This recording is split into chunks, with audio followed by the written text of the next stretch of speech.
merci à tous d'être présents donc, pour la sortie de ce nouveau numéro d'Up le Mag. Alors, je vous le montre. Voici notre couverture, vous l'avez dans vos petits sacs. Donc, quel avenir pour nos campagnes? En fait, dans ce dossier, nous sommes allés explorer justement toutes ces initiatives qui existent dans nos campagnes pour redonner vie, pour redynamiser le tissu économique ou le tissu social. Nous avons par exemple essayé de comprendre comment le Cantal a réussi à faire venir de nouveaux habitants alors qu'ils étaient confrontés à une sorte de dépeuplement, un exode. Nous sommes également partis en Loire-Atlantique pour comprendre comment fonctionnait un écolieu et nous sommes allés également explorer différentes pistes dans différents départements concernant justement comment le numérique peut être un catalyseur de développement. Donc je vous invite vraiment à lire ce dossier que nous avons préparé avec amour. Alors ce soir, ce qui nous réunit ce soir, c'est ce thème, la campagne nouvelle Eldorado. Alors, on est très content de voir que vous êtes très nombreux, amis parisiens, à venir à vous intéresser à cette question. Alors, le constat, c'est que selon un dernier sondage, qui date de 2016 à peu près, un Français sur deux rêve de s'installer à la campagne. Mais comment passer du rêve à la réalité? Alors, c'est justement ces pistes-là que nous allons explorer avec nos invités. Elsa Giroux, d'abord. Alors, vous avez vraiment fait le grand saut, c'est-à-dire qu'il y a 1 an et demi, vous avez quitté Paris avec votre compagnon pour aller vivre en Normandie, où vous avez monté la ferme des Gobettes. Donc, vous faites actuellement du maraîchage bio, on va en reparler tout à l'heure.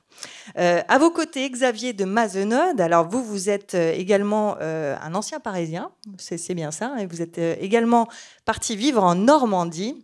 Vous avez créé il y a quelques années l'écloserie numérique. Alors c'est un lieu extrêmement intéressant, c'est même le premier tiers-lieu rural de France, un espace qui mêle finalement activités numériques, formation, coworking, et tout ça dans un village de 365 habitants, donc à Boitron, également situé en Normandie. Vous allez nous raconter tout ça également. Et à mes côtés, Cédric Zabot, vous êtes le directeur de l'Association des maires ruraux de France et vous allez nous parler de cet appel que vous lancez à la jeunesse pour venir réveiller ces campagnes, voire peut-être les révéler. Alors, Elsa, première question, c'est vrai que ce changement de vie paraît tellement radical. Pour vous, quel a été le déclic ? Alors nous, le déclic, ça a été quand on a commencé à se poser la question des enfants. Et c'est surtout mon conjoint qui, lui, m'a dit « mais moi, je ne me vois pas élever des enfants à Paris ». Donc de là est partie toute la réflexion sur la campagne, d'accord, mais qu'est-ce qu'on va y faire? Et moi, j'avais vraiment envie qu'on fasse un projet de vie tous les deux et pas qu'on parte comme ça puis qu'on cherche du travail, que ce soit vraiment un projet de famille. Et donc là, s'est déroulé toute une succession de réflexions, de lectures, de visionnage de vidéos, de conférences qui nous ont amenés au maraîchage bio, du coup. Alors, faut expliquer qu'au départ, votre premier métier, c'est que vous êtes tous les deux journalistes. Ouais, rien à voir avec le maraîchage bio. Non, et puis en plus, on n'est même pas issus de familles paysannes. On n'a vraiment aucun lien avec la terre.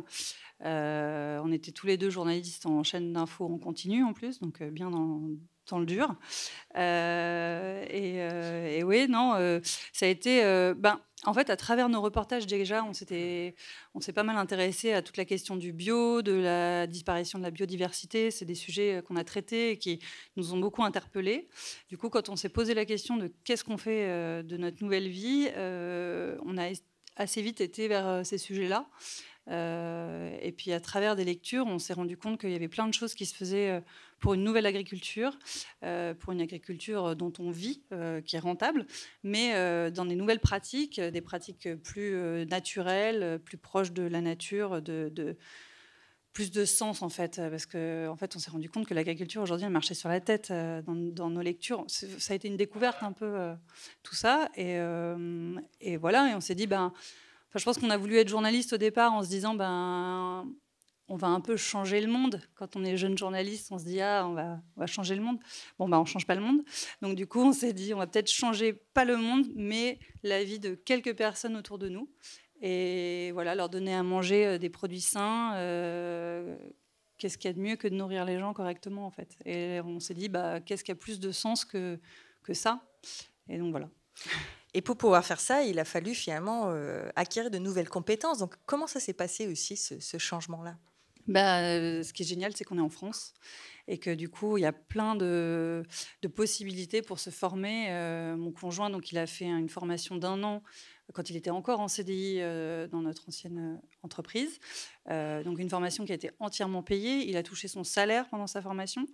Donc ça, c'est une formation de quoi, pour préciser? Alors, c'est un BPREA, donc un brevet professionnel d'exploitant agricole en maraîchage bio.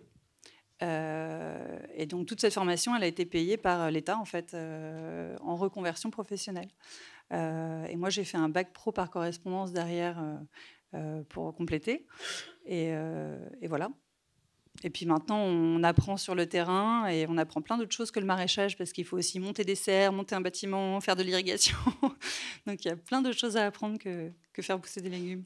Mais c'est hyper intéressant et on se rend compte qu'on savait rien faire en fait. C'est ça qui est un peu fou. Alors Xavier, forcément, l'histoire d'Elsace, ça doit résonner. Parce que vous avez fait le grand pas il y a 14 ans, c'est ça? Alors comment ça s'est passé pour vous? Vous étiez dans quelle situation et qu'est-ce qui vous a poussé à aller vous installer à la campagne? À l'époque, j'étais indépendant, j'étais freelance, une petite structure et je travaillais dans le numérique déjà depuis 96. Et bon, je suis un ingénieur agronome raté. J'ai pris des mauvaises bifurcations de formation et j'ai toujours été intéressé, suivi. Dès que j'avais l'occasion, je faisais un potager, un jardin. On avait une toute petite maison à Nanterre, derrière la Défense, avec quelques mètres carrés de jardin. Donc voilà, c'est des envies de campagne qui étaient quand même présentes. Et puis, comme Elsa, on en avait marre du rythme de vie, de la qualité de vie, de voir des milliers de gens par jour à Paris et puis de ne pas leur parler. Voilà, ça a l'air d'être une vision assez partagée. Et donc, un jour, on s'est dit, on passe à l'acte. Donc, avec ma femme, on cherchait, on regardait sur seloger.com, on regardait des maisons, des territoires. Et on avait un cahier des charges, c'est qu'on voulait être à moins de 2 heures de Paris. Parce que moi, je pouvais très bien travailler à distance. J'étais télétravailleur sans le savoir déjà, depuis Nanterre. Et un jour, on est parti, on a trouvé la maison de nos rêves, on est parti dans l'Orne, à Boitron. Et j'ai des clients qui ne savaient même pas que j'étais parti. Parce que de toute façon, j'étais là aux réunions. Voilà. Et un jour, il y a une cliente qui l'a découvert. Elle dit, mais qu'est-ce que tu es parti faire là-bas? Il n'y a rien. Je dis, ben justement, c'est parce qu'il n'y a rien qu'on y est. Et voilà, on n'est pas déçus. On n'a pas eu de surprise parce que c'était un sujet qu'on connaissait. Donc, et c'est là que j'ai décidé de créer ce média, The Village. Parce qu'on avait beaucoup de gens qui disaient « Ah, c'est génial ce que tu as fait, on aimerait bien faire la même chose ». Et moi, je pensais bêtement qu'il suffisait de le vouloir, de le décider et d'y aller. Et en fait, non, il y a plein de gens qui ont peur, qui n'osent pas, qui se posent des questions. Et donc, on a commencé à publier un petit blog. Et comme dans une autre vie, j'étais aussi journaliste, mais en presse écrite. Ça me plaisait, ça m'amusait. Et puis, c'était anecdotique. Et puis, ça a pris de l'importance. Et aujourd'hui, on est devenu le média des nouvelles formes de travail, un peu par hasard. Et on va encore muter pour se développer. Et donc, on connaissait, mais on ne connaissait pas très bien. On a découvert la ruralité. Parce que c'est bien d'y aller en vacances au mois de juillet, comme on le disait tout à l'heure. C'est autre chose de le vivre au mois de février. Et en fait, nous, ça nous plaît, donc on supporte, mais il y a des gens qui repartent. Parce que, comme le disait Elsa, souvent, on a affaire à des projets mal préparés. Alors justement, Cédric, on vous passe le micro, parce qu'il y a cette envie, on voit bien que voilà, un Français sur deux qui rêve de s'installer à la campagne, mais en même temps, il y a aussi des peurs. Alors, par rapport à ces peurs, est-ce que vous les comprenez, vous qui représentez ces maires ruraux qui finalement peut-être attendent qu'une chose, c'est que des gens viennent s'installer? Oui, il y a des peurs, mais je reviens sur votre chiffre, un Français sur deux. Il faut quand même savoir qu'il y en a déjà 1 sur 3 qui habite déjà à la campagne. Donc, ce qui fait que si tous transforment ce souhait-là, il ne va plus rester grand monde en ville. Et ce qui est pour nous une bonne nouvelle. Mais et donc la question, c'est comment est-ce qu'on les accueille et comment est-ce qu'effectivement on fait tomber un certain nombre de freins.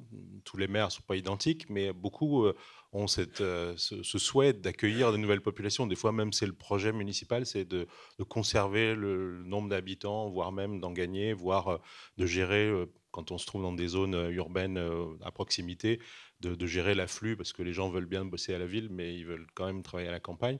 Et donc, cette question-là, elle est saillante. Donc, effectivement, j'allais dire, si je veux être, si ce n'est provocateur, mais en tout cas un peu direct, l'avenir de notre pays va se développer dans sa nouvelle relation à la campagne. Elle existe déjà, il y a énormément de liens qui le formalisent, par l'alimentation évidemment, mais effectivement, il y a de plus en plus de personnes qui, non seulement ont l'intention de le faire, mais y vont, quoi. Donc, on en a 2 représentants ici, mais formellement, c'est, si je prends des données basiques de l'INSEE, c'est en 1982, 17 millions d'habitants dans les communes rurales. Aujourd'hui, c'est plus de 22 millions. Donc, c'est 5 millions de personnes qu'il faut accueillir. Il faut du logement, des services, etc. Donc, finalement, c'est un phénomène assez ancien. Et nous, ce qui nous intéresse, c'est de continuer et d'améliorer les choses. Et je termine là-dessus, c'est aujourd'hui, ce qui nous porte dans cet engagement à la fois de chacun de ces élus, mais globalement dans notre association, c'est de dire aujourd'hui, l'espace rural dans sa globalité, dans sa diversité, tout le monde peut avoir des attaches avec telle ou telle partie du territoire par sa vie familiale, par ses vacances. Mais nous, ce qu'on aime bien expliquer, c'est que c'est d'abord des espaces de réalisation et d'engagement. C'est ça qui est intéressant. Et comment est-ce qu'on peut passer de l'anonymat urbain à une forme d'identification rurale qui nous permet malgré tout aujourd'hui, et ça va ne faire que s'amplifier, une connexion beaucoup plus forte avec le monde urbain, mais le monde dans sa globalité. D'ailleurs, juste pour préciser, une commune rurale, c'est une commune de combien d'habitants en fait? On a l'habitude de définir la commune rurale sur le fait qu'on puisse laisser les clés sur la voiture quand on va chercher le pain, donc ce qui n'est pas forcément une réponse statistique. Et l'autre dimension clé, c'est qu'on conteste justement la définition, pour le coup, technique et administrative, qui dit c'est les communes de moins de 2000 habitants. Donc si vous connaissez des villages de 3000 habitants dans votre représentation mentale, vous vous dites vous êtes quand même plutôt à la campagne. Donc là, c'est un combat, mais on viendra peut-être tout à l'heure sur ce débat-là, mais il n'y a pas de définition. Nous, on l'a mis à 3500, c'était historique, c'était en lien avec le mode de scrutin.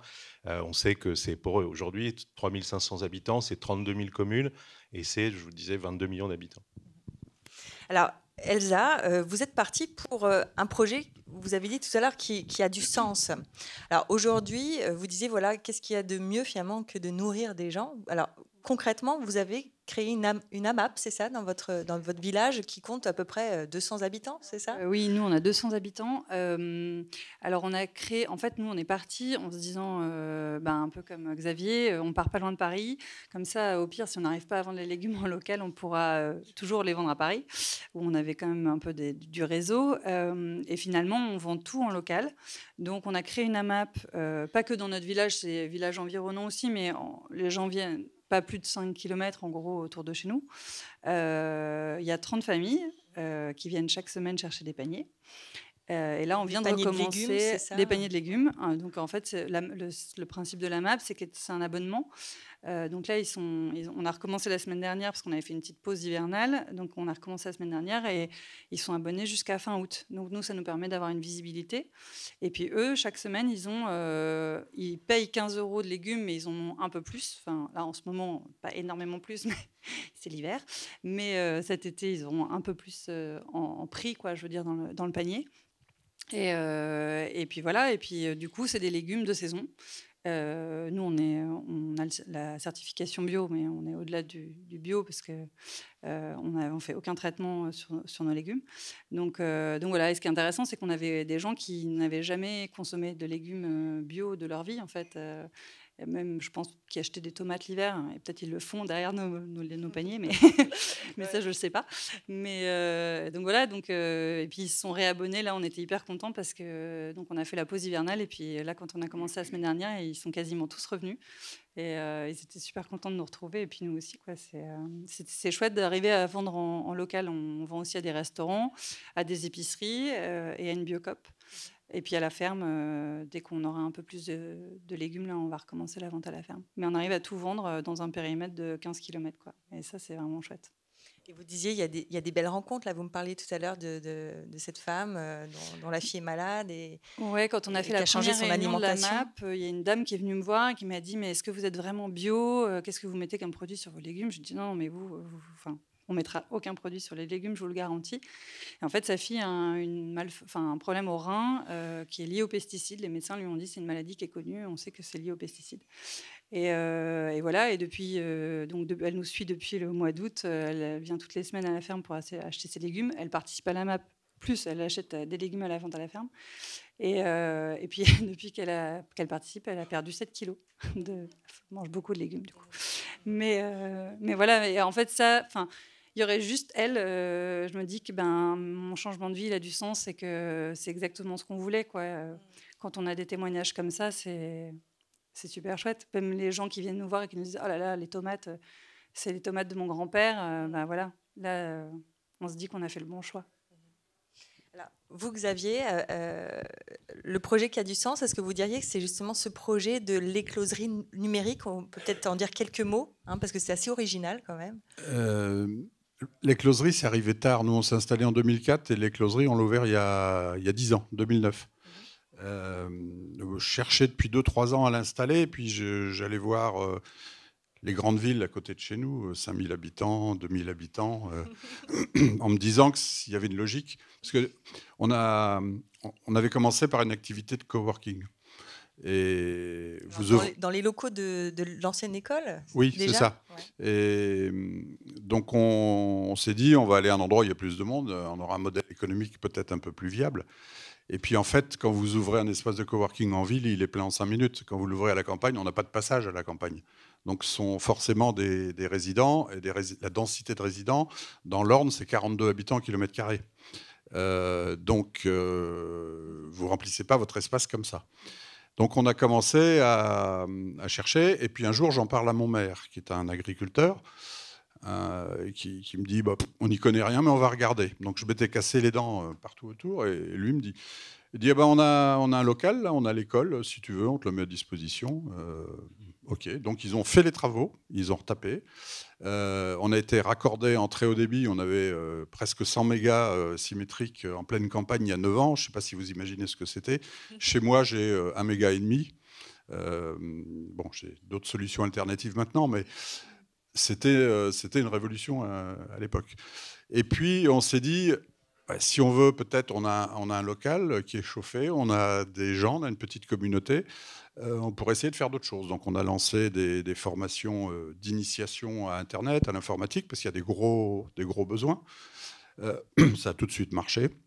On a lancé des formations. Il y a 4 ans, on a lancé la première formation de développeurs informatiques ruraux avec Simplon. Et on a essaimé ensuite à d'autres endroits. Et puis là, on est en train de mener un programme de formation pour des jeunes éloignés de l'emploi, donc d'initiation à la fabrication numérique, parce qu'entre-temps, on a aussi ouvert un Fab Lab. Voilà, on a, avec peu de moyens, on avait 3 000 € de budget par an jusqu'à il y a 2 ans. Et on a empilé des briques, petit à petit, ça marchait moyen. Donc voilà, on a développé ce qui marchait et on continue, puis on a 50 000 projets. Et l'année dernière, on a lancé un projet sur l'agriculture numérique. Il faut savoir que les paysans sont une population dans lesquelles il y a une pénétration de la technologie très très forte. C'est une des catégories socio-professionnelles qui est les plus branchées sur le numérique. Ils ont tous la météo sur leur smartphone, parce qu'ils en ont besoin pour leur boulot. Les déclarations de la PAC, ils les font sur Internet, etc., etc. Donc, vous voyez des reportages tout le temps sur des drones qui vont vous permettre d'économiser des intrants, des produits chimiques dans le traitement. Vous voyez des tas de robots qui vont désherber mécaniquement, des tas de choses comme ça. Donc, on s'est dit, nous, on est au milieu de la ruralité. On va orienter notre Fab Lab et notre activité autour de l'agriculture. Et on fait un tabac, parce qu'on a des agriculteurs, et pas mal de bio d'ailleurs, qui sont intéressés, parce que d'abord, tout le monde bidouille à la campagne, tout le monde bricole, tout le monde a un atelier chez lui.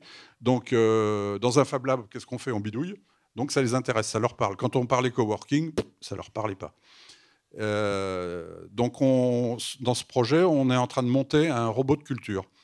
C'est un robot qui a été monté par des ingénieurs californiens, donc on en a acheté un. Ça fait un petit potager de 18 mètres carrés. Et il gère toutes les tâches casse-pieds pour un maraîcher. Il va semer tout seul. Il va prendre l'humidité du sol tout seul. Il va arroser si besoin, mais à l'économie, donc c'est intéressant. Il va biner, parce qu'il connaît les coordonnées des graines qu'il a semées. Donc il sait que le développement d'une aubergine et d'un radis n'est pas la même. Donc il a son rayon, et tout ce qui n'est pas hors du rayon, il va le détruire.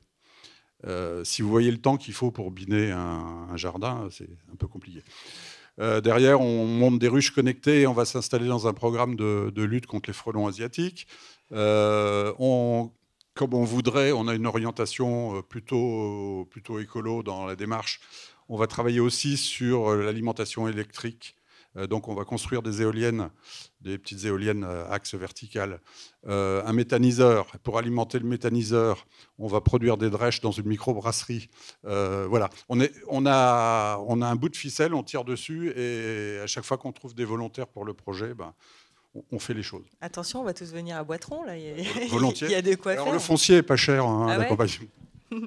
Alors Cédric, tout ça, ça vous parle, parce que finalement, c'est ce que les maires ruraux attendent, c'est d'être le berceau de l'innovation du monde de demain. Oui, mais surtout, c'est sous-jacent à ce qui a été dit, c'est qu'en fait, à un moment donné, même si c'est discret, il y a toujours une implication de la collectivité, que ce soit la mairie, le département, la région. Il n'y a pas de propriété là-dessus. C'est le bien commun, c'est qu'on va être facilitateur à un moment donné. Combien de maires ont renoncé, par exemple, à la première année du loyer pour maintenir ou aider au développement du commerce, ou comme tu le fais, ou sur des formes diverses. Aujourd'hui, la propagation de l'aspiration à travailler depuis chez soi ou pas trop loin, même un peu plus loin que son frigo, mais pas trop loin quand même, permet aujourd'hui d'aller chercher des lieux qui existent, qui sont des lieux publics, et c'est effectivement quelque chose qui va se développer. Mais plus largement, c'est effectivement cette logique à la fois facilitateur. Quand vous avez des gens qui ont des projets, c'est facile. Là, il suffit de les écouter, regarder ce qui est possible, ce qui n'est pas. On essaye d'aider, d'accompagner. Bon, voilà. Et puis il y a le maire, on va dire entrepreneur, qui va pas simplement attendre que les choses se fassent, qui va aussi stimuler, qui va aller susciter. On peut parler, je sais pas, comme ça, il y a plein d'exemples qui me viennent en tête, mais ce maire qui dit j'ai un étang. Bon, toutes les communes de France, il y a au moins un étang. Même à Paris, il y en a. Bon, et donc qu'est-ce qu'on fait? Il dit j'achète la première part sociale. Et ensuite, il dit il y a une condition, c'est que tous les foyers du village en achètent une. Et depuis, c'est un lieu qui accueille 15 ou 20 000 jeunes de France, de partout, sur l'éducation à l'environnement, des classes vertes, etc. Bon, c'est un exemple, il y en a j'allais dire des centaines de milliers, c'est qui est vrai en plus objectivement. La question, c'est que ça ne se voit pas en dehors du périmètre où c'est utile. Et en ça, effectivement, et une des questions, vous parliez tout à l'heure, la question des freins, le frein, il est aussi souvent dans la question de la représentation. Pourquoi on n'y va pas? Pourquoi on met du temps à se décider à y aller? C'est qu'en fait, on pense qu'il n'y aura pas assez, il n'y aura pas de médecins, il n'y aura pas assez de débit, il n'y aura pas, etc. Aujourd'hui, les questions que posent les habitants au maire, c'est quel est le montant du débit, quoi. Donc, est-ce qu'il y a Internet, etc. Donc, sur la faculté à accueillir, aujourd'hui, la commune, au-delà du maire, la commune reste ce foyer de polarisation où les gens se disent on peut faire quelque chose à partir de là. Et c'est ça qui est intéressant à travailler, parce que ça se fait sous des formes très variables. Encore une fois, il va y avoir des maires qui vont rester très en retrait, qui vont laisser faire les choses. Puis il y en a d'autres qui vont vraiment être proactifs et qui effectivement accompagnent, voire même effectivement appellent en disant venez chez nous, quoi. C'est pas une question, c'est pas toujours, parce que souvent on a on va dire dans le monde médiatique classique, c'est il va falloir repeupler les campagnes. Franchement, tu vois, la densité, des fois, il y a des endroits, ça leur va bien, quoi. C'est pas le problème. La question, c'est est-ce que ce qu'on fait... moi, par exemple, j'ai des maires de villages qui me racontaient comment, en fait, ils sélectionnaient les habitants parce qu'ils avaient un projet sur faire, je sais pas, une communauté un peu alter, éco, bio, etc. Et en fait, ils demandaient, parce qu'il y avait des biens à vendre dans la commune, ils disaient, mais c'est quoi votre projet de vie? Bon, c'est une modalité parmi d'autres. Et c'est en ça qui est intéressant d'interroger la question de la commune, et je parlerai tout à l'heure sur les perspectives, c'est qu'en fait, c'est une forme juridique, mais ça, je ne vais pas m'appesantir, en fait, extrêmement simple et malléable. C'est-à-dire qu'à partir du moment où vous avez une légitimité démocratique, je rappelle aussi que c'est une qualité que le monde rural a par rapport à des modèles plus urbains, c'est la participation électorale. Et ça engage, hein, c'est-à-dire que vous avez l'essentiel des maires ruraux sont élus avec plus de 80-90% de participation. Pas que tout le monde vote pour eux, mais en tout cas une forte participation. Ici à Paris, Lyon, Marseille, vous êtes péniblement à 53-55%. Donc il y a un vrai décalage. Et donc cette légitimité permet aussi de faire, et ce qui permet aussi de renverser quelques barrières, quelques difficultés intrinsèques sur le manque de moyens, sur le fait que l'ingénierie n'est pas forcément hyper accessible. Mais on arrive à démultiplier un petit peu l'énergie, une forme de frugalité aussi, de sobriété, mais qui permet de faire des choses. Et c'est ça qui est intéressant, de faire une espèce de combinatoire entre des gens, des énergies, des gens qui ont envie de venir, qui se disent j'ai un projet, ou des gens qui sont là depuis longtemps, mais qui veulent reprendre l'exploitation familiale en changeant. Il y a beaucoup, ça c'est un modèle très connu aussi. Le père, enfin, il faisait l'agriculture un peu industrieuse, etc., intensive. Bon, ben voilà, la vie change, les mentalités aussi, et on fait autrement. Et ben, ça polarise une autre forme d'activité. Ça, beaucoup, alors par nécessité aussi, il faut aussi raconter aussi la vérité aussi sur d'autres aspects du monde rural, sur les difficultés sociales, économiques. Mais ça permet aussi, par exemple, de voir des formes émerger. Ça, c'est un principe rural qu'on connaît bien, c'est d'une difficulté, comment on fait une opportunité. L'inspecteur d'académie va arriver avec son costume, il va nous dire on va fermer la classe, voire l'école, c'est comme ça rentre pas dans les clous, il faut fermer. Bon. Et donc il y a des maires qui disent qu'est-ce que je fais? Il y en a un, il allait dire un jour je mets une annonce dans le journal, il dit cherche famille avec enfants. Donc là il devait s'adresser à vous. Et donc à un moment donné il y a des gens qui arrivent et c'est comme ça qu'il redémarre la vie du village. Je me rappelle ce maire, il m'avait raconté ça, c'est 3 mois après son élection. Et depuis, sa population a augmenté. Alors, c'est un indicateur parmi d'autres, mais au-delà de ça, c'est qu'en fait, il se passe énormément de choses dans ce type de village, parce qu'à un moment donné, les gens se disent, voilà, on agrège les énergies, quoi. Alors, oui, Elsa? Moi, ce qui m'a surpris en arrivant, de Parisienne arrivant à la campagne, c'est que je me suis dit, c'est vraiment la fin de l'anonymat. Et je trouve que c'est hyper important comme notion, parce que en ville, on ne connaît pas son voisin, je pense, on connaît pas les gens qui vivent autour de nous. Nous, on est arrivés là-bas, on n'avait jamais planté une betterave de notre vie, et genre les gens nous arrêtaient dans le marché pour nous dire « Ah, mais c'est vous, les Parisiens, qui faites des légumes. Alors, moi, j'ai des soucis sur mes betteraves. » Et alors, on était là. Mais moi, j'ai jamais planté une betterave de ma vie. Et tout le monde nous connaissait, les gens sont passés nous voir pour nous dire « Ah, mais j'ai coupé ma pelouse, est-ce que vous voulez que je vous la donne pour votre compost ?» Et on n'était plus du tout anonyme, tout le monde savait qui on était, et ça crée une énergie, je trouve, ce truc-là dans les campagnes, qui fait que voilà, les gens se connaissent, viennent se filer un coup de main. Enfin, nous, en ce moment, on fait plein de choses autres que maraîchage, du bricolage, on apprend à monter des murs en parpaing, enfin, des choses qu'on n'avait jamais faites, et on a toujours un voisin pour nous filer un coup de main, parce qu'ils savent faire là-bas, ils savent bricoler, ils savent... Et ça, il y a une belle énergie en fait dans ces régions où on a l'impression qu'il ne se passe plus rien, mais en fait, si, il se passe plein de choses. Alors, ouais, Xavier, l'importance de la communauté, même pour le projet Écloserie numérique où vous faites des choses incroyables, ça ne pourrait pas se faire s'il n'y avait pas cette communauté de bénévoles, de gens qui viennent animer ce lieu. C'est l'illustration, ce que disait Cédric là, à l'instant, sur la démarche entrepreneuriale au sens large, hein, culturel, économique, social, peu importe. Là, on a affaire à dans notre cas ou dans d'autres cas que tu décrivais, on a affaire à des gens qui entreprennent, qui ont une idée et qui vont trouver des leviers, voir le maire, voir une collectivité. Et donc là, on a en général une démarche qui comprend le projet, qui comprend la nature du projet, qui comprend l'économie du projet. Et c'est elle qui va gérer son projet avec de l'aide. Et quand on a des initiatives qui viennent des pouvoirs publics, des collectivités locales, ça marche beaucoup moins. Pourquoi? Parce qu'ils n'ont pas cette connaissance intime des projets. Et ils voient que ça marche, ils se disent c'est bon pour le territoire. Par exemple, il y a eu une politique pour développer les tiers-lieux, une politique pour développer les Fab Labs. C'est souvent de l'argent qui est un peu mis à côté de la plaque. Parce que le point principal, ce sont les gens qui font, c'est les humains qui montent le projet, c'est l'énergie humaine, et c'est pas l'argent, c'est pas le poids d'un conseil départemental ou d'un conseil régional. Ils peuvent aider. Voilà, je ne condamne pas du tout l'action publique, mais dans l'action publique, il y a quand même des choses à revoir et des méthodes qui ne sont pas adaptées.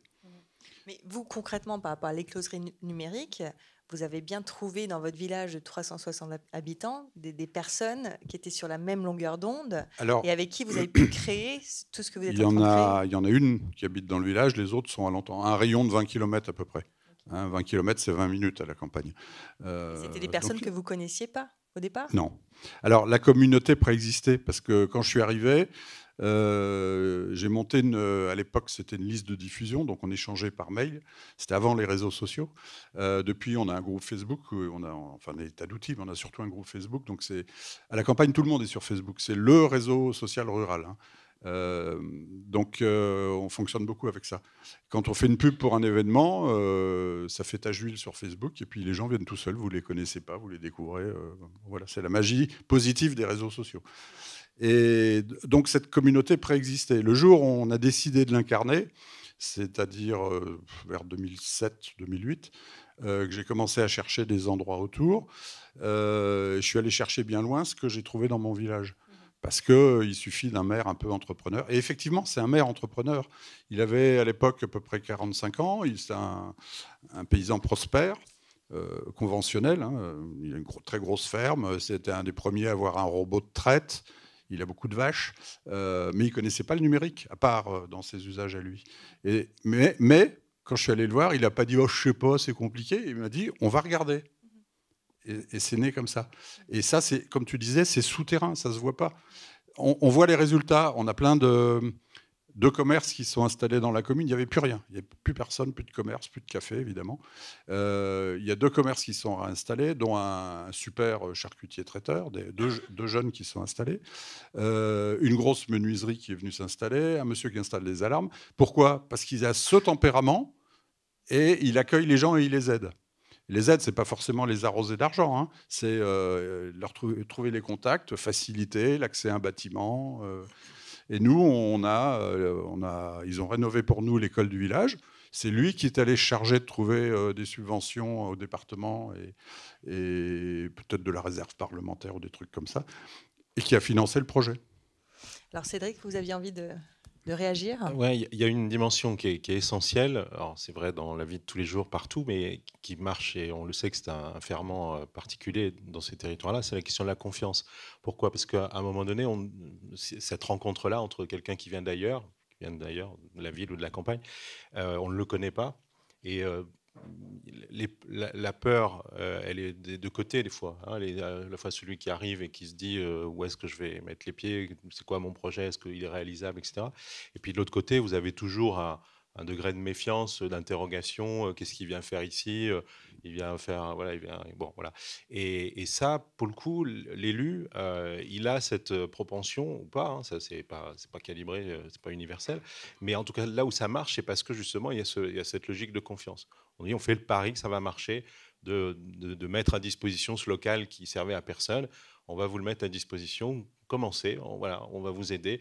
C'est plein, par exemple, d'histoires comme ça sur la reprise d'activités, de commerce, de petites restaurations. On se dit, bon, voilà, il y avait un maire comme ça qui racontait quelqu'un qui venait de ville et qui dit, je veux m'installer, j'ai toujours rêvé, il change de vie, là, de rupture de carrière, de gérer un café. Et donc, je vais faire 50 repas par jour. Alors, le maire lui dit, non, tu ne feras pas 50 repas, tu commences déjà par en faire 5 pendant 6 mois, et puis après, on verra, quoi. Et aujourd'hui, c'est devenu un restaurant remarqué dans son territoire, et parce que justement, ils ont mis les tables à disposition, ils sont venus le samedi soir pour l'aider, pour faire des trucs, etc.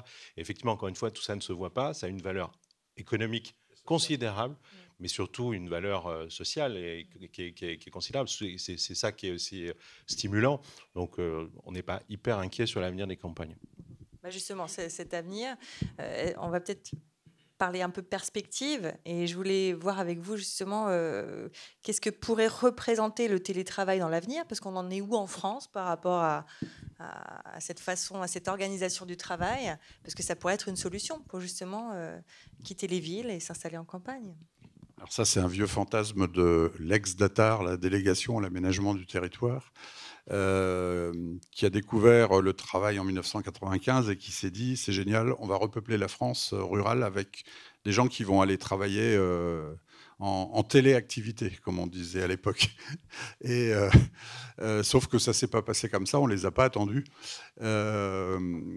C'est toujours comme ça quand on fait des projets, ça ne marche jamais comme on veut. Et donc, aujourd'hui, on a une situation qui est complètement, 20 ans après, 25 ans après, une solution qui a complètement changé. Un paysage générationnel, un monde du travail qui n'ont plus rien à voir. L'idée d'autonomie dans son travail, elle a fait son chemin. Il n'y a qu'à voir l'explosion du nombre de freelance. On a eu une baisse du nombre des freelance pendant une dizaine d'années, tout simplement parce que les supermarchés ont flingué les petits commerçants. Donc on a beaucoup de petits commerçants qui sont morts. On a, je parle sous ton contrôle, Cédric, on a perdu 1 million d'agriculteurs, je crois, au moins, depuis 20 ans. Donc les chiffres des indépendants se sont effondrés. Et les nouveaux indépendants qu'on voit sont des indépendants dans des métiers très liés au numérique. Sont des gens très mobiles, des gens qui ont déjà des habitudes, comme les digital nomades, de passer une semaine en vacances, pas vraiment en vacances, se mettre au vert pour travailler, mais dans un cadre complètement différent. Ça peut être à la campagne, ça peut être à l'étranger. Voilà. Mais alors, est-ce que du coup, les entreprises sont prêtes, en gros, à laisser leurs salariés un peu tranquilles, tranquilles à la campagne? Est-ce qu'au niveau de la culture aussi, du travail en France, est-ce qu'on pourrait envisager qu'à l'avenir, ce soit plus facile, quoi? Je dirais oui, non, non et oui, plutôt. Non, ça c'est vrai qu'on a beaucoup de réticences, mais les choses évoluent très vite. C'est-à-dire que les entreprises, il y a encore une dizaine d'années, voyaient le télétravail d'un mauvais œil. Il y en a beaucoup qui sont venus un peu sous la pression diverses et variées. Alors, il y a 20 ans, les syndicats étaient opposés au télétravail. Ils trouvaient que ça allait isoler les salariés. Aujourd'hui, ils ont compris que c'était plutôt un outil qui améliorait la qualité de vie au travail. Donc, ils sont beaucoup plus demandeurs qu'avant. Et donc, il y a cette pression-là. Il y a la pression générationnelle, c'est-à-dire qu'il y a des entreprises qui commencent à avoir du mal à recruter parce que la qualité de vie dans leur entreprise ne convient pas à des jeunes candidats qui, eux, ont des modes de fonctionnement complètement différents. Donc on voit que c'est en train de bouger. On a les traditionnelles peurs des managers. Hein, ce n'est pas de la mauvaise volonté, c'est qu'ils ne comprennent pas trop, ils ont l'impression que leur métier disparaît. Sauf qu'au contraire, plus votre salarié est en balade, plus vous avez besoin de managers. C'est-à-dire qu'il faut enseigner aux managers à travailler un peu différent. Il ne faut pas leur jeter la pierre en disant qu'ils sont complètement arriérés. Non. En général, ce sont des bons managers, ils savent manager. Il faut juste leur apprendre à manager à distance. Et donc, tous ces faits, cette évolution fait que le télétravail va se développer encore. Alors, on a longtemps cru qu'on était très en retard en France parce qu'on avait un télétravail souterrain, le télétravail gris, comme on l'appelle, nous. Il y a 5 ans, on avait comptabilisé dans The Village le nombre de télétravailleurs. Officiellement, on était entre 6 et 9%. Nous, on en a trouvé 17%. Tout simplement parce que les chiffres de l'INSEE étaient anciens et pas réactualisés. Parce que c'est un sujet qui ne devait pas beaucoup intéresser. Il y a une étude de Malakoff-Médéric qui est sortie là, au début de l'année et qui, elle, compte 20% des entreprises privées, sachant que le secteur public n'est pas très télétravailleur encore. Donc ça veut dire qu'on doit être à peu près en proportion, peut-être à 30%, formel et informel. Alors, Elsa, pour vous, l'avenir, sur le plan économique, est-ce que vous l'envisagez comment, en fait, par rapport à votre activité? Nous, de toute façon, on n'est pas parti pour vivre d'amour et de légumes et d'eau fraîche. L'idée, c'est de prouver que ce modèle, il est viable. Donc, on va pas se payer 4 000 € par mois. Mais l'idée, c'est d'avoir un modèle où on peut se payer chacun un SMIC. tout en réinvestissant dans la ferme et en payant les charges. Mais on a très peu de charges, en fait, parce qu'on est une toute petite structure, pas très motorisée. Donc voilà, l'idée, c'est vraiment de montrer que ce modèle-là, il est viable et qu'on peut en vivre correctement en faisant les choses bien. Merci à tous les trois. Alors, ce qu'on vous propose, c'était... Non, pas encore. D'accord. Non, parce qu'on avait l'intention de partir sur les questions du public. Donc, je ne sais pas au niveau du timing. Il reste 5 minutes. Voilà, on va meubler. C'est un peu... Non, l'avenir, oui, l'avenir. Parlons d'avenir. Cédric. Un mot là-dessus. Nous, notre conviction au niveau de l'association, enrichie d'expériences de nos élus et plus largement de ce qui se passe dans le pays, on a une conviction que on a un défi commun, c'est de continuer à vivre ensemble dans cette altérité un peu artificielle entre urbains et ruraux, alors que s'imposent à nous des défis communs, la question de l'alimentation, la question climatique, la question du travail. Et la question sociale, évidemment, on entend parler beaucoup aujourd'hui de fractures sociales, etc. Mais il y a des fractures territoriales qui sont considérables. Et la question, c'est comment est-ce qu'on les résout. Et ces passerelles, là, ces trajectoires de vie qui vont de l'un à l'autre et de l'autre à l'un, c'est pour nous clairement un signal assez fort d'espoir du fait de cette articulation entre l'urbain et le rural dans cette capacité à circuler. Dit autrement, les territoires ruraux aujourd'hui aspirent à accueillir des personnes, encore une fois, pas des populations pour du nombre, mais des gens qualifiés, des gens qui ont envie, qualifiés, pas au sens de la formation seulement, mais aussi qualifiés en termes, ce qu'on disait tout à l'heure, sur la question de l'avoir envie de faire. Et aujourd'hui, on a, quand je disais au tout début, un espace de réalisation, c'est ça qui est fondamental pour nous. C'est qu'aujourd'hui, beaucoup d'activités qui, en milieu urbain, sont bouchées en termes de perspective, en termes de marché, peuvent trouver une réalisation très concrète dans les espaces ruraux. C'est vrai des architectes, c'est vrai des urbanistes, c'est vrai de l'agriculture, c'est vrai de toutes les formes de travail. La question du télétravail est intéressante. Je parlais d'un chiffre de chef tout à l'heure. Si je prends la France, l'Hexagone, le tiers le moins peuplé, il y a 4% des emplois, mais un tiers des actifs. Donc ça veut dire que le pendulaire, comme on dit, le domicile-travail, va de la campagne vers la ville. Et tout ça a un coût économique pour le foyer, mais environnemental, c'est la congestion, c'est la pollution. Nous, on est très malheureux que les Parisiens, les Lyonnais soient pollués, mais les ruraux le vivent aussi de manière différente. C'est un autre impact. Et donc, c'est ces enjeux-là qu'il faut qu'on affronte ensemble. Et c'est pour ça que nous, on dit on a besoin de tout le monde. L'appel à la jeunesse et plus largement l'appel tout court à venir s'intéresser aux territoires ruraux. On peut s'intéresser aux territoires ruraux en restant à Paris, ce n'est pas le problème. La question, c'est comment est-ce qu'on pense le développement. Nous, on le dit à chaque individu, mais on le dit aussi aux grands groupes en disant oser la ruralité. Par exemple, la question du véhicule autonome. On nous fait ça à la Défense, à Confluence, à Lyon, etc. Mais ça marche aussi à la campagne. Pourquoi ils n'investissent pas là-dessus ? Ce serait très utile pour notamment résoudre un certain nombre de problématiques. Je parle du véhicule autonome, mais il y a bien d'autres formes. Donc, ce que je veux dire par là, c'est qu'il y a un potentiel économique. Ça, c'est pas moi qui le dis, c'était un chercheur, un économiste qui s'appelle Laurent Riotor, que je vous invite à lire, de l'Institut d'aménagement du territoire de Clermont-Ferrand, qui dit très bien ça. C'est-à-dire qu'aujourd'hui, en fait, c'est latent, c'est là, c'est sous-jacent, mais finalement, on ne le saisit pas. Et donc, nous, c'est cet appel-là qu'on lance. Et encore une fois, sur la question des enjeux partagés, je prends l'exemple, puisqu'on est à Paris, pour notamment peut-être informer aussi des citoyens parisiens qui sont dans la salle. On a signé un partenariat, nous, Association des maires ruraux de France, avec la ville de Paris, la métropole du Grand Paris, pour traiter, de manière très modeste, mais ces 4 enjeux, la question de la transition alimentaire, la transition énergétique, la question du télétravail, et quatrièmement, la question de la compétence en termes d'ingénierie. C'est-à-dire qu'à Paris, énormément de compétences de haut niveau, et souvent, nous, il y a des projets qui ne démarrent pas de cette carence-là. Donc, comment est-ce qu'on organise la rencontre ? Il y a des choses à faire. Donc, c'est ce potentiel-là. Et sur la question du télétravail, puisque la question a été posée à Xavier aussi, nous, c'est vraiment quelque chose de fondamental là-dessus, parce qu'encore une fois, c'est ce tiers d'actifs qui habitent dans ces territoires les moins denses. Souvent, ils n'aspirent qu'à travailler davantage depuis chez eux. Et donc, tout ça s'organise.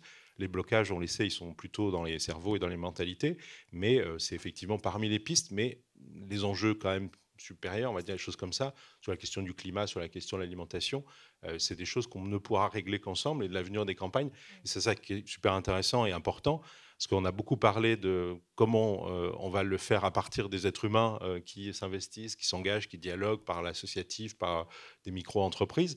Mais effectivement, on a un faux ami qui est l'action publique dans sa globalité. Xavier a donné tout à l'heure un petit coup de pied de l'âne, mais c'est formidable, quoi. Tous les obstacles qu'ils nous mettent devant pour qu'on n'avance pas, c'est formidable, quoi. Et donc c'est ça là aussi en termes de perspective, c'est aussi l'appel à, je disais un terme tout à l'heure qui nous est très cher, c'est la question de l'engagement. Les maires sont désengagés parce qu'ils ont décidé de se présenter au scrutin. Il y a d'autres formes d'engagement dans le monde rural, mais celui-là est essentiel parce que c'est aussi un endroit où vous allez pouvoir mener des combats. Je dis de manière très, très simple. Vous avez dans la PQR, la presse quotidienne régionale, vous avez plein de combats sur on va sauver l'école, on va sauver la route, etc. Et donc c'est aussi une autre manière pour chaque citoyen, chaque individu de se réaliser dans quelque chose, je rejoins sur la question de l'anonymat, qui va permettre de faire que les choses puissent bouger de manière modeste, mais ça a du sens. Un petit mot. Ouais, un petit mot positif. Il y a vraiment une idée reçue à casser, c'est une espèce de pessimisme à propos de la ruralité, alors qui est aussi soigneusement entretenu par des élus, de paupérisation, de désertification, si vous regardez la presse, c'est tout le temps, tout le temps. Quand vous y vivez, vous ne le sentez pas du tout comme ça. Alors effectivement, c'est emmerdant parce qu'il faut avoir une voiture. Si on a une famille, il faut avoir 2 voitures. Souvenez-vous de la première des revendications des Gilets jaunes. C'était ça. C'était le coût engendré par l'obligation d'avoir, et donc le coût du carburant, d'avoir des véhicules et des problèmes de mobilité. C'est vrai qu'il y a des problèmes de mobilité, mais il n'y a pas que ça. Il y a une vie souterraine, il y a une vie culturelle intense, très souvent. Il y a une vie économique presque parallèle, en dehors des métiers traditionnels. À la campagne, il ne faut pas croire qu'il n'y a que des agriculteurs. Il y a 50% des métiers, des emplois en ruralité sont des emplois de service. Pas toujours qualifiés, mais sont des emplois de service. Donc il n'y a pas que le paysan sur son tracteur.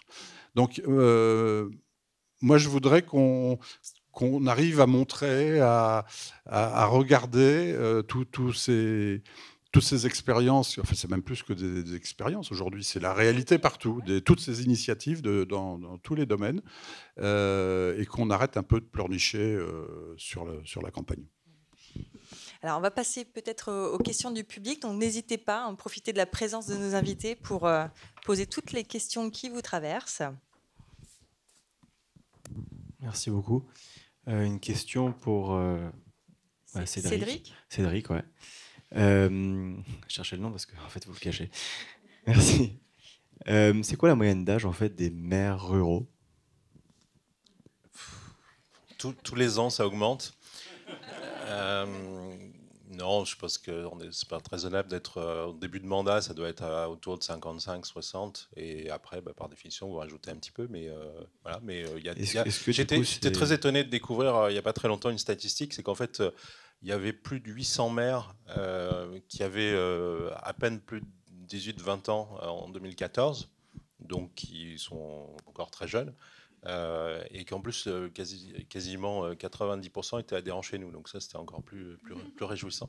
Mais donc, voilà, voilà, la strate, on la connaît. C'est souvent des futurs jeunes retraités. Hein, c'est-à-dire que, parce que c'est très consommateur de temps, que c'est absolument pas rémunérateur. Et donc, à partir de là, c'est aussi une personne ressource. J'ai des exemples de jeunes retraités parisiens qui sont venus s'installer, qui avait passé 20 ans de vacances, c'était dans l'Aveyron en l'occurrence, et à force de venir, les gens lui avaient dit il faudrait que tu viennes t'installer là, et il avait oublié de lui dire que le jour où il viendrait, il lui demanderait d'être maire. Mais voilà, donc c'est souvent des futurs jeunes retraités. En première année de mandat en 2014, il y a une proportion importante de gens qui sont des gens qui vont bientôt s'arrêter. Justement, en fait, il n'est pas là le problème. En fait, est-ce qu'il faudrait que les élus des petites communes, des petits villages, soient plus jeunes pour dynamiser davantage que des retraités ou des personnes plus âgées? Je ne sais pas si c'est le problème, si tant est qu'il n'y ait que des problèmes, mais c'est une caractéristique indéniable, ça c'est vrai. L'âge pour se présenter, c'est 18 ans, donc c'est aussi une capacité à chacun de le faire, et justement de prendre cette partie-là de sa citoyenneté partout en France, on peut le faire. Il faut rappeler qu'en 2014, il y a 1 million de Français qui se présentent aux élections municipales. Bon, voilà. Donc après, c'est des équations locales qui font qu'effectivement, en moyenne, c'est plutôt comme ça. Mais souvent, c'est pas, enfin, je veux dire, c'est pas par défaut. C'est parce que justement, la personne dit, moi, j'ai envie. J'étais au conseil municipal, j'ai fait 1 ou 2 mandats d'adjoint de conseil municipal, et je me dis, ouais, j'ai appris un peu, et je sais que maintenant, je peux le faire, quoi. Parce que moi, on m'a demandé d'être conseillère municipale cette année pour les prochaines élections. En fait, être maire d'une commune rurale, c'est un temps de dingue. Genre, le maire qu'on a, il est retraité, mais il n'arrête pas, en fait. On est le bureau des pleurs, tout le monde vient râler parce que le voisin a garé sa voiture au même endroit ou que Michel a tondu sa haie et qu'il ne devait pas. Et franchement, dans notre conseil municipal, en plus, il y a pas mal de jeunes entre 30 et 40 ans, donc des agriculteurs, des gens qui ont des entreprises, mais ils sont juste conseillers municipaux parce qu'ils peuvent pas dégager du temps pour être maire, quoi. C'est vraiment, moi, c'est un sacerdoce. Je le vois bosser, et il a pas envie de se représenter parce que c'est un boulot de dingue, mais on lui dit, si, s'il te plaît, parce qu'on n'a pas trop d'autres options. Oui, c'est un boulot de dingue en temps et puis en compétences, c'est incroyable. Moi aussi, je suis conseiller municipal, donc demain, je rentre à Boîtron, parce qu'on a conseil municipal le soir, on vote le budget. Je ne vous raconte pas.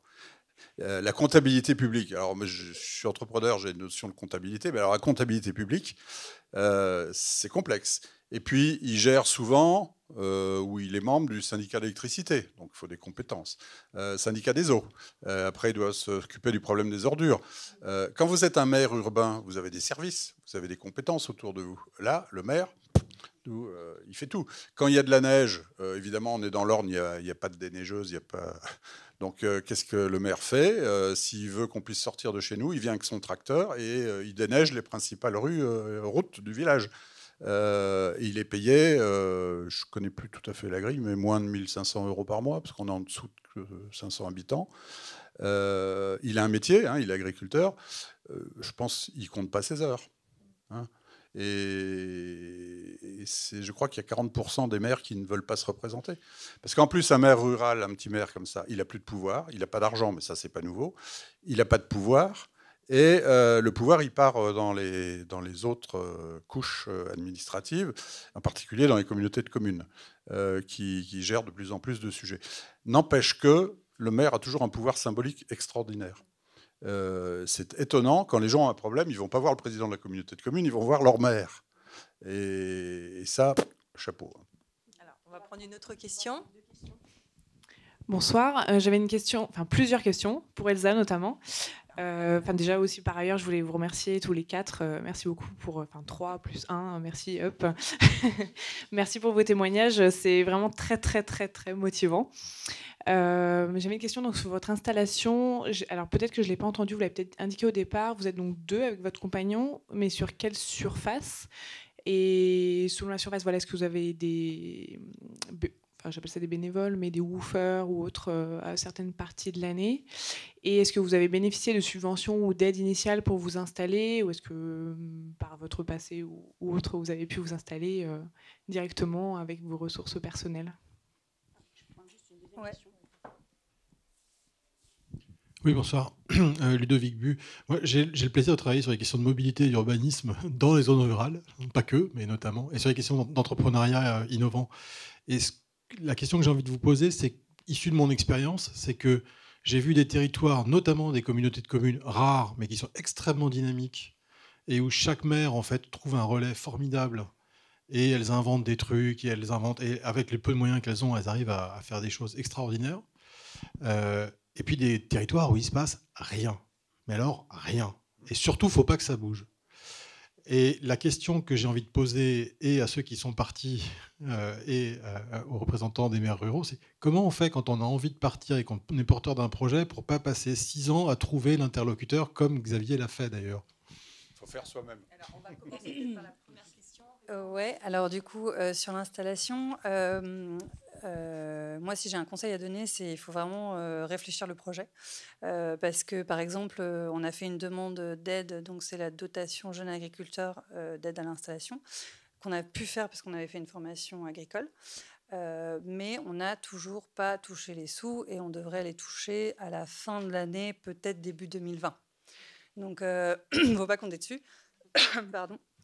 Nous, on a acheté, donc on a une maison avec 5,5 hectares de terrain et on cultive en ce moment une parcelle qui fait à peu près 2 hectares, mais sur lequel on a en terre cultivée, je dirais 3000, 4000 mètres carrés, quoi. En gros, je ne sais plus trop où je voulais en venir, mais ouais, l'idée, c'est qu'il faut bien réfléchir. Nous, on a acheté une maison quand on était encore en CDI. Donc notre banquier a fait une drôle de tête quand on lui a dit qu'on avait quitté tous les deux nos CDI et qu'on allait faire du maraîchage bio. et du coup, on a vu avec notre employeur, on a pu partir dans des bonnes conditions, on avait mis des sous de côté, on a vraiment tout verrouillé pour au moins les premières années, pas dépendre de financement quelconque, parce que franchement, on est rentré dans une galère d'administration, mais c'est l'auberge espagnole fois 1000, quoi. L'administration agricole, c'est un truc de dingue.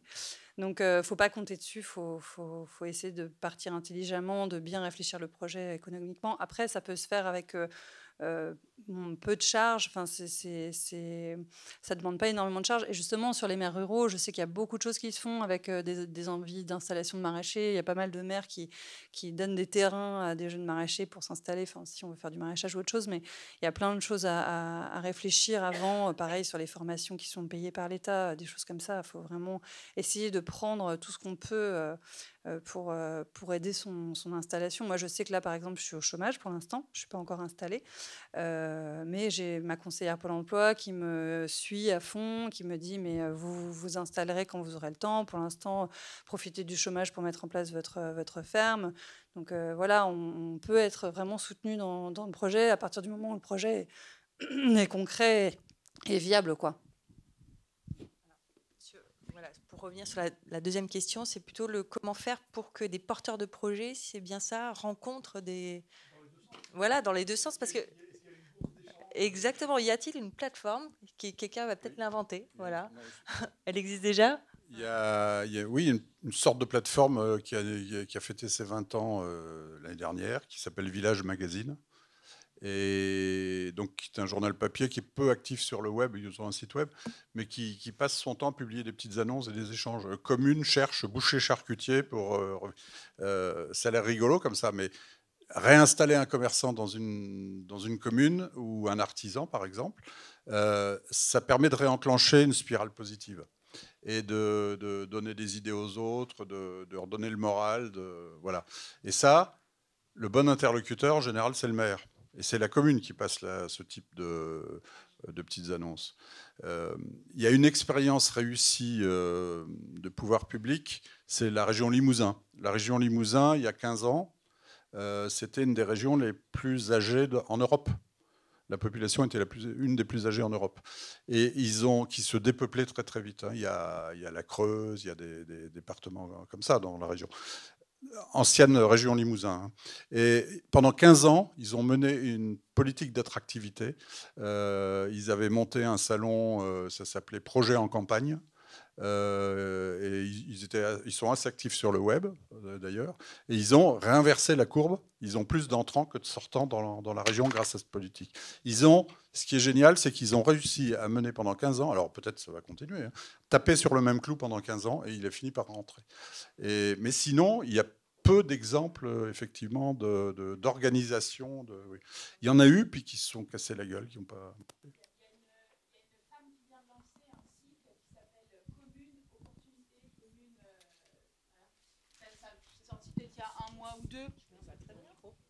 Et elle vient de lancer ça et en fait elle démarche les communes pour qu'ils mettent des annonces, donc il n'y en a encore pas beaucoup, mais c'est en ligne et ça peut fonctionner. Comment ça s'appelle?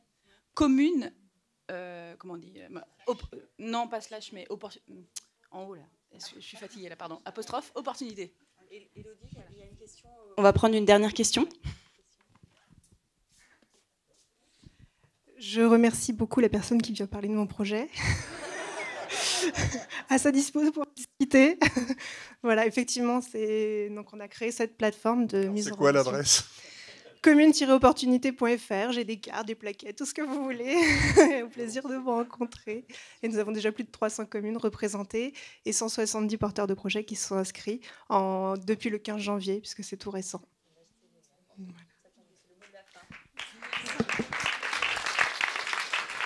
Alors, on arrive à la fin de ce moment d'échange. Hein. C'est vrai que c'est passé très vite. Merci en tout cas pour votre attention. Merci à chacun d'entre vous pour vos témoignages. Alors, on va terminer sur une petite note justement d'inspiration, hein, puisqu'on vous a demandé, on va peut-être vous demander juste un petit mot pour savoir qu'est-ce que voilà, ça vous a apporté finalement cette rencontre, chacun en quelques mots. Hein. Moi, je trouve ça toujours chouette de venir parler de notre expérience parce qu'il y a beaucoup de gens, je sais, qui ont envie de se lancer, qui n'osent pas toujours. Il y a aussi beaucoup de choses qui circulent sur le fait que c'est très facile ou très difficile. Enfin, donc voilà, c'est toujours chouette de venir partager, de montrer que c'est possible et que ça peut marcher, quoi. Exactement la même chose. On finit par s'intégrer avec le temps, hein, dans le paysage, et il y a une confiance qui se crée, comme le disait Cédric. Quand vous réussissez à créer cette confiance, c'est génial. Donc, venir parler de ça, moi, depuis 15 ans, je suis toujours aussi enthousiaste. Ça m'intéresse toujours autant, ça m'amuse autant. J'aime bien aider les gens. Donc, moi, je suis prêt à continuer. Donc, parler à un parterre assez nombreux comme ça, c'est super enthousiasmant. Super. Cédric ? Il se passe des choses formidables. Il y a une transformation qui est en cours. Elle est sous-jacente, elle est à bas bruit. Elle est assez largement répandue sur le territoire. Il reste des zones blanches, pas qu'en téléphonie, je suis d'accord. Mais il se passe des choses. Et ce qui est intéressant, c'est qu'il se passe des choses à la fois par dessous, par les territoires eux-mêmes. Et puis, il y a un surcroît d'intérêt. Cet ouvrage, cette revue, cette soirée, et il y a plein d'autres signaux comme ça qui prouvent que c'est en train d'évoluer. La plateforme que vous évoquez, il y en a d'autres. En gros, ça arrive aussi par le haut, et c'est ça qui est intéressant. Et donc voilà, nous, on ne peut que vivre de manière très optimiste là-dessus, parce que déjà, on part avec beaucoup non pas de handicap, mais un fort potentiel. Et donc moi, si j'ai que 3 mots, c'est oser la ruralité. Merci beaucoup.